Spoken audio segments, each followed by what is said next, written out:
One of the basic models that needs to be sort of smashed, you know, people talk about smashing the state. Well, I think what needs to be smashed is the whole sort of concept of consumerism, because as long as people are driven into sort of consumer ethic, then they are obliged to be a part of the sort of state slavery. You know, as long as people need the actual bargain to own certain things is the slavery of work. I mean, people wouldn't need to do the amount of work, wouldn't need to be the slaves they are if they didn't have the requirements that they're told they should have, you know, to a holiday for 2 weeks or a colour television or a car or whatever. In this country, there's been a history of people being polarised towards the right wing, and probably this year people will be polarised towards the left wing by the people in the media who will benefit by that. 3 or 4 years ago, the left-wing groups to promote themselves needed an enemy, so they polarised an easily identifiable subgroup in the population, which were young, pissed off, people with no particular future in sort of the working class, people who cut their hair short, as being right-wing members, where those people wouldn't necessarily have any right-wing ideas in their head at all. So they politicised and polarised a large portion of the population for their own promotion. And we're living with that. And this year we'll probably see those same people polarised into the sort of left-wing groups.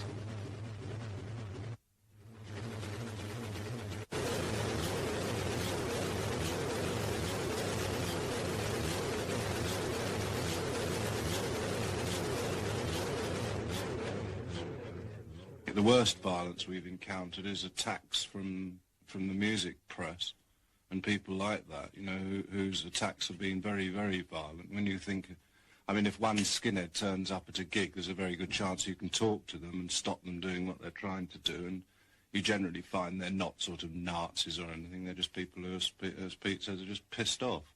But there are very intelligent, educated, trained people in the press who sit down to destroy what people who care are trying to do for their own ends, and without any question, a lot of the strongest attack has come from Marxists who don't happen to like anarchists and never have done. And so the real violence we've encountered has been from them. You know, it's been the violence of the pen, but it's been the one that's created the worst atmosphere that we've had to deal with.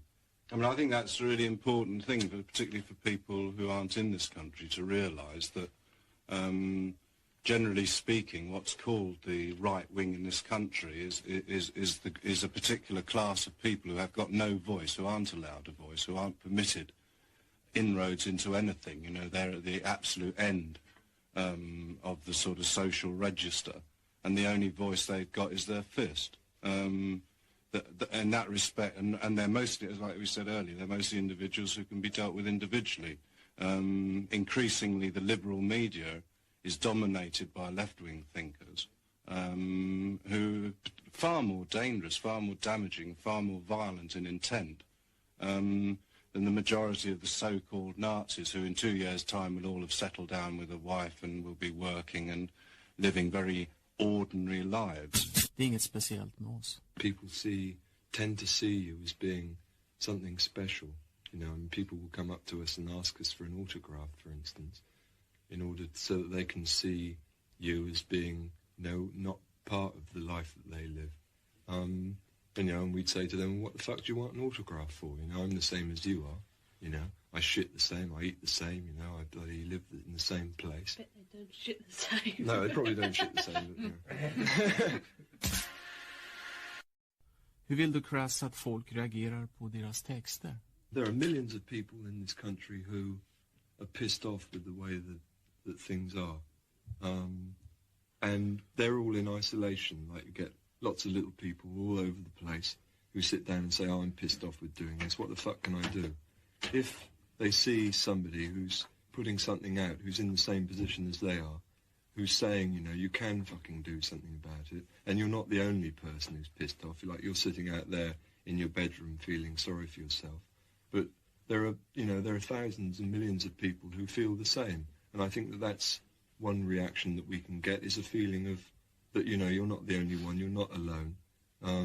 To show people that you can do what you want to do if you want to, is a really good reaction. It gives people some sort of reason for doing something. Yeah, I don't think in any way we capitalise on people.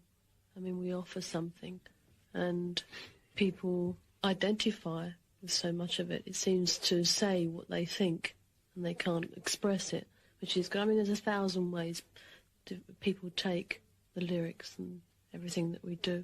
And I just think it's, we don't in any way try and sell anything. We don't try and capitalise on any people's emotions and what have you, which is the usual way. I think a lot of people realise that there are people who are fed up with the way things that are, and you know that can be so damaging.